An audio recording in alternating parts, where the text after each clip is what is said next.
माँ एक ऐसी अजीम हस्ती है जिसका नाम सुनने और इसे देखने के बाद दुनिया की बड़ी से बड़ी ताकत भी उसके सामने ढेर हो जाती है। और उसकी मौजूदगी में तो उसकी औलाद का कोई भी कुछ नहीं बिगाड़ सकता, क्योंकि माँ में कुदरत ने वो ताकत बख्श दी है जो अपनी औलाद को अच्छा रखने और उसके बेहतर फ्यूचर की खातिर दुनिया में कुछ भी कर गुजर सकती है। इसी वजह से कुदरत को भी माँ की दुआ सुनना पड़ता है। जिस पर माँ का साया नहीं रहता उसकी ज़िंदगी तो एकदम बेआसरा हो जाती है।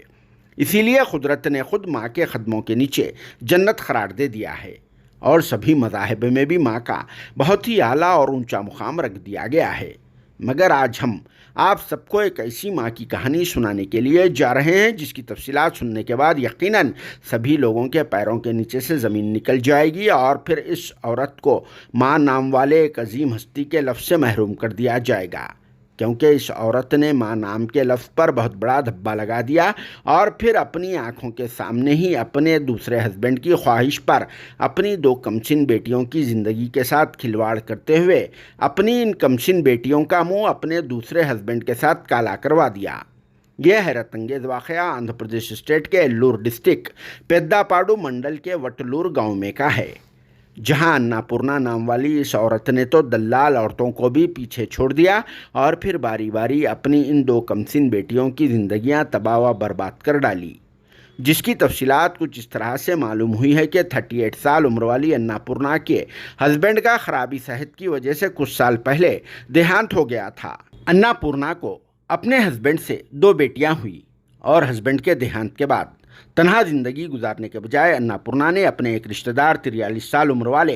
पुट्टा सतीश कुमार से शादी कर ली और शादी के बाद सतीश कुमार औलाद का इसरार करते हुए अन्नापूर्णा को मुसलसल हरासमेंट करते हुए दूसरी शादी कर लेने की धमकी दे रहा था और फिर एक दो औरतों के पास मुंह भी मार चुका था। अन्नापूर्णा को तो औलाद नहीं हो सकती, क्योंकि इसने अपने पहले हस्बैंड की ज़िंदगी में ही दो बेटियों के बाद फैमिली प्लानिंग का ऑपरेशन करा चुकी थी। मगर सतीश कुमार औलाद का इसरार करते हुए अन्नापूर्णा को सताने के सिलसिले को जारी रखा था। तभी अन्नापूर्णा ने सतीश को दूसरी शादी से रोकने के लिए इंसानियत की सारी हदों को पार करते हुए 10वीं क्लास में ज़ेर तालीम अपनी बड़ी बेटी को औलाद की खातिर सतीश के पास पेश कर दिया और फिर अन्नापूर्णा की बड़ी बेटी प्रेग्नेंट भी हो गई, जिसने एक लड़की को जन्म दिया। जिसके बाद सतीश कुमार बेटे का डिमांड करते हुए अन्नापूर्णा को हरासमेंट करने लगा और फिर वही टॉर्चर करने का सिलसिला जारी रखा था,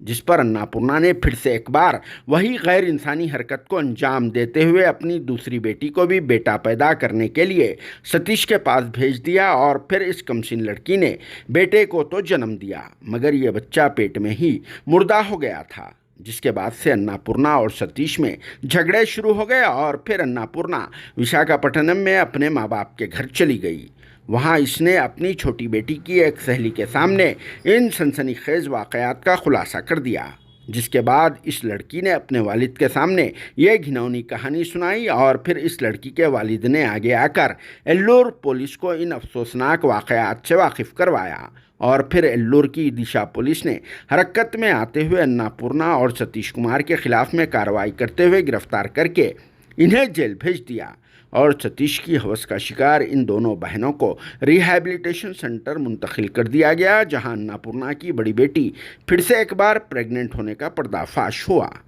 जो बहुत ही ज़्यादा गैर इंसानी अमल है। और फिर इन वाक़यात ने तो अच्छे और पाक रिश्तों का नाम ही ख़राब कर दिया है। जिस पर आप सबका क्या कहना है और ऐसे लोगों को क्या सज़ा देना चाहिए, कमेंट बॉक्स में ज़रूर जवाब देना।